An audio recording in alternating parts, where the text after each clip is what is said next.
மத்திய அரசாங்கம் எங்களை வஞ்சித்து விட்டது, ஒன்றுமே செய்யலைங்கிறார். சென்னையில் 2ஆம் கட்ட மெட்ரோ ரயில் திட்டத்துக்கு எடப்பாடியார் வேண்டுகோளை ஏற்று 68,000 கோடியை மாண்புமிகு பிரதமர் நரேந்திர மோடிஜி அங்கே இந்த அரசாங்கத்துக்கு கொடுத்திருக்கிறார்.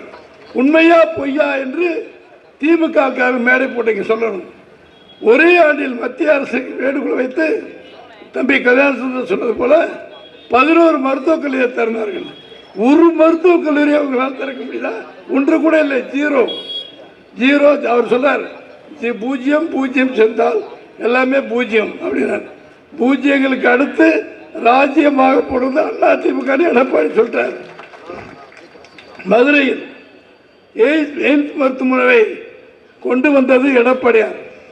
நாளைக்கு 1ஆம் தேதி மாண்புமிகு மோடி திறக்கிறார். ஐயா உங்களுக்கு சொல்கிறேன் கேட்டுங்க, எல்லாரும் நம்ம போய் அதில் கலந்துக்கணும். அதிமுக என்னுடைய வெற்றி எடப்பாடியார் தலைமையில் எப்படி இயங்குகிறோம் என்பதற்கு காலையில் 9 மணிக்கு ரெடியாக இருக்கேன். உங்களை வீடு தேடி உங்களுடைய வார்டு செயலர்களாக வருவாங்க. என்னென்ன செய்யணுமோ அத்தனை செஞ்சு வண்டியில் ஏற்றிட்டு போய் நேராக மோடி ஆகிட்டு விட்டுருவோம். தயாரா? வந்துருங்கப்பா, ரெடியாகப்பா, போய் பேச்சு வந்துடலாம். அப்பா எல்லாம் சொல்லிட்டீங்களா இல்லையா? வார்டு செயலாளர்கள் சொன்னியா இல்லையாப்பா? பெருமாள் சொல்லிட்டியா? Super super. மதுரையில் 1000 கோடியில் பறக்கும் பாலம் மத்திய அரசாணை கேட்டு பெற்றுக் கொடுத்திருக்கிறார். அதே மாதிரி இன்னைக்கு 100 நாள் வேலை திட்டத்தில் 3000 கோடியை மத்திய அரசாங்கத்தை கேட்டு இங்கே ஸ்டாலினுக்கு கொடுக்க சொல்லி இருக்கிறார் நம்முடைய எடப்பாடியார். 100 நாள் வேலை வாய்ப்பு திட்டத்தை அதே போல 127 இருக்காரு. விவசாயிகளுக்கு 11,000 கோடி அளவில் காப்பீட்டு தொகையை, அதாவது இன்சூரன்ஸ், எடப்பாடியார் பெற்றுக் கொடுத்திருக்கிறார். கடந்த 10 ஆண்டுகளில் மத்திய அரசு தமிழகத்திற்கு 3 லட்சம் கோடி வழங்கியிருக்கிறது. ஆனால் நேரு அவர்கள் மறைந்ததற்கு பிறகு அன்னை இந்திரா காந்தி, அவருடைய மகன் ராஜீவ் காந்தி, சோனியா காந்தி இவர்கள் காங்கிரஸ் காலத்தில் ஆண்டதை விட 3 மடங்கு அதிகமாக 3 லட்சம் கோடி ரூபாயை மோடிஜி அரசாங்கம் இங்கே தமிழ்நாட்டிற்கு வழங்கியிருக்கிறது. பிரதமர் வீடு வசதி திட்டத்தின் கீழ் 12 லட்சம் வீடுகள் தமிழகத்திலே கட்டி கொடுக்கப்பட்டது. ஆனால் இவங்க என்ன எல்லாம் கட்டுறாங்க? எல்லாம் கலைஞர் வீடு, ஸ்டாலின் வீடு, இவங்க தாத்தா வீட்டு வீடு மாதிரி, இவங்க அப்பாவுக்கு சம்பாதிச்ச மாதிரி மத்திய அரசாங்கம் கொடுக்குற ஒரு வேலை வச்சுக்கிட்டு இவங்க அடிச்சுக்கிட்டு இருக்காங்க. அந்த விட்டு அது உண்மைகள். ஆட்சிக்கு வந்தோடனே அவருடைய முகப்படி கிழிக்கப்படும் என்பதை தெரிவித்துக் கொள்கிறேன்.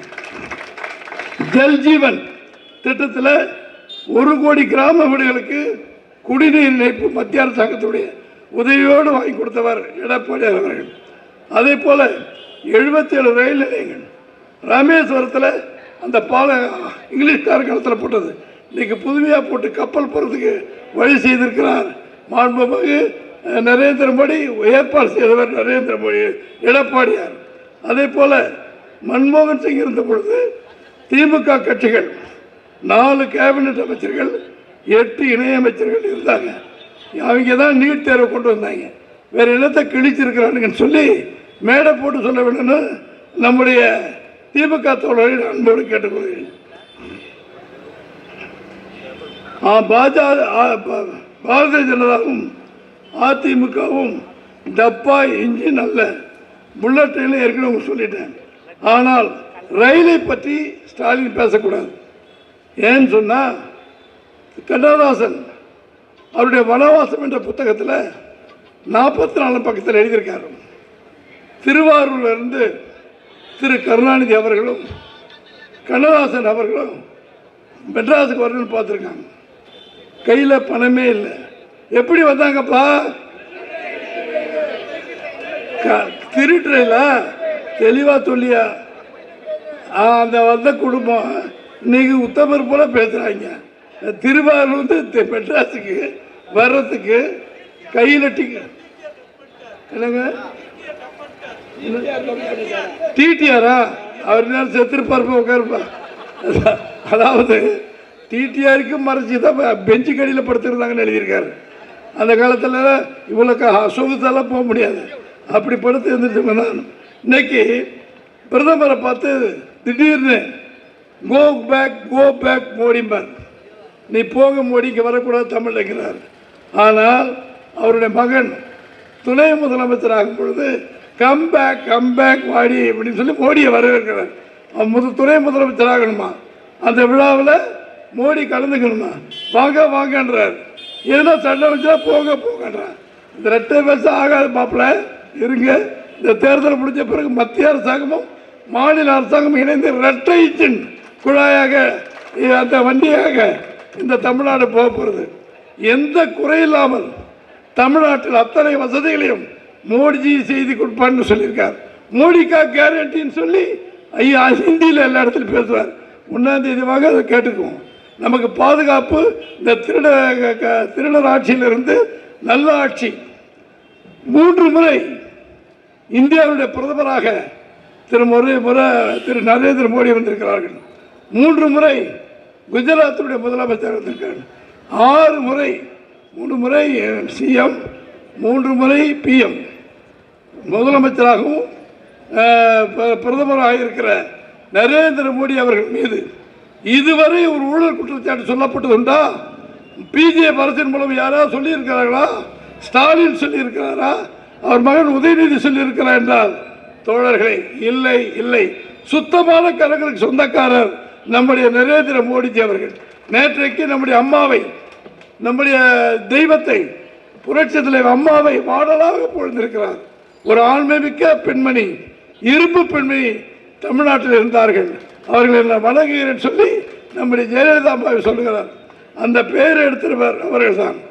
இன்றைக்கு பல்வேறு கட்சிகள் பல்வேறு விதமான கூட்டணிகளை பேசிட்டு இருக்காங்க.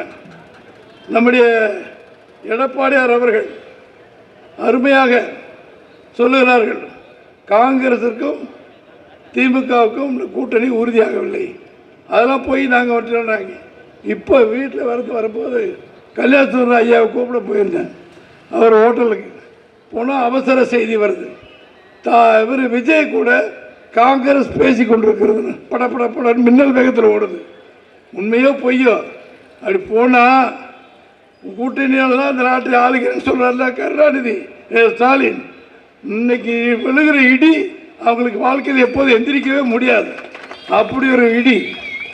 அதைத்தான் புரிந்து கொண்டு என்ன நம்மால் முடியுமோ அதை மட்டும் மக்களுக்கு சொல்வோம், உண்மையை சொல்வோம், உண்மையை தவிர வேறு சொல்ல வேண்டாம் என்று சொல்லி 4 வருடம் 3 மாத காலம் இந்த நாட்டு ஆண்ட நம்முடைய மாண்புமிகு எடப்பாடி அவர்கள் இன்றைக்கு புரட்சித் தலைவர் எம்ஜிஆர் இடத்திலும் நம்முடைய தெய்வங்கள் அம்மா இடத்தில் வைத்து இவர்களுக்கு பிறகு உள்ள வாரிசு எடப்பாடி என்கிற செய்தியை மக்களுக்கு இன்றைக்கு நிரம்பாரும். அவருடைய ஆட்சியினுடைய திறமை, அட்மினிஸ்ட்ரேஷன், நிர்வாக திறமை இருந்த காலத்தில் தான் அவருக்கு அந்த பெயர் கிடைத்திருக்கிறது. இன்றைக்கு இந்த கட்சியை ஒழித்து விடலாம், அழித்து விடலாம் நினைச்சார்கள். எத்தனை வழக்குகள் எல்லாம் பார்த்தாங்க. வேட்டி கட்ட முடியாது, காரை போட்டு அதிமுக வேட்டி கட்டி மாப்பிள்ளை கட்டக்கூடாது, கொடி உன் காரில் கொடி அதிமுக கொடி ஏற்றக்கூடாது. கடவுள் தண்டனை பார்த்தீங்களா தாய்மார்களே? யார் சொல்றது? வெங்கடா சொல்லு. அதான் தெய்வம் இருக்கிற நீ பார்த்துக்க. அதாவது இது எம்ஜிஆர் மகராசன் தெய்வம், அம்மா ஒரு தெய்வம், 2 தெய்வம் ஆரம்பித்த கட்சியை மகனீதர்கள் மாணிக்கம் எடப்பாடியார் தான் நடத்தப்படுகிற தீர்ப்பு. அதனால தான் 75 எம்எல்ஏக்கள், அம்மா இருக்கும்போது கூட 62 தான், இன்னைக்கு 75 எம்எல்ஏக்கள் கூட்டணியோடு நம்ம எதிர்கட்சியில் உட்கார்ந்துருக்கலாம். சிங்கம் போல உட்கார்ந்துருக்கிறார் எடப்பாடியார் அவர்கள். தோழர்களே, மாடி விட்டு மல்லிகைக்கு மலம் ஒன்று சொல்லுவாங்க. ஆனால் ஏழையாக பிறந்து விவசாயியாக பிறந்து மண்வெட்டி எடுத்து மண்ணை உழைத்து விவசாயம் பார்த்த குடும்பத்தில் வந்த எடப்பாடியார் அவர்கள் தெய்வத்தின் அருளை மட்டுமல்ல, நம்முடைய 20 தெய்வங்களின் அருளையும் பெற்றதனால்தான் இன்னைக்கு நாமெல்லாம் தலைவராக ஏற்றிருக்கிறோம். பல மேடைகள் சொல்லியிருக்கேன். எனவே நல்லவர் வல்லவர்கள் இந்த நாட்டை ஆண்டால்தான் மக்களுக்கு நன்மை கிடைக்கும் என்பது தெளிவாகிறது. அந்த தெய்வத்தினுடைய 78வது பிறந்தநாள் விழா நம்முடைய தாய் அவருக்கு நாம் நினைப்பது போல கொண்டாடி கொண்டிருக்கிறோம். இந்த நாளில் தம்பி கல்யாணசுந்தரம் அவர்கள் உறுதி எடுத்துக் கொண்டதை போல எங்கு பார்த்தாலும் ரெட்டலை ரெட்டலை ரெட்டலை என்று இருக்க வேண்டும். இந்த வருகிற காலங்களில் தேர்தல் அறிவிக்கப்பட்ட பிறகு அத்துணை செய்திகளும் உங்கள் வீடு உள்ளே வரும். வருகிற 1ஆம் தேதி சனிக்கிழமை, 1ஆம் தேதி ஞாயிற்றுக்கிழமை காலை 9 மணிக்கு உங்கள் வட்ட செயலாளர்கள், பகுதி செயலாளர்கள் உங்களை தேடி வருவார்கள். அனைவரும் நம்பி ஏறுங்கள். கழுத்தில் துண்டு இல்லாமல் ஏறாதீங்க. அங்கே நரேந்திர மோடி அவர்கள் பேசும்போது, எடப்பாடியால் பேசும்போது தவிர சுத்துற பாரு யாரு செந்திலா, அப்படி சுத்துக்கப்பா, அப்படி சுத்தினீங்கன்னா தான் நம்முடைய அதிமுக சக்தி என்பது வடநாட்டு மக்களுக்கு தெரியும். அதிமுக ஒரு சாதாரண கட்சி அல்ல என்பதை தெரிந்துதான் பிஜேபி கூட்டணி வைத்திருக்காங்க. அதை உறுதிப்படுத்துவதற்கு சிங்கம் போல நாமெல்லாம் சீறி எழ வேண்டும். பெண் சிங்கங்கள் நம்முடைய சகோதரிகள், அவர்களே அழைத்து வாருங்கள்.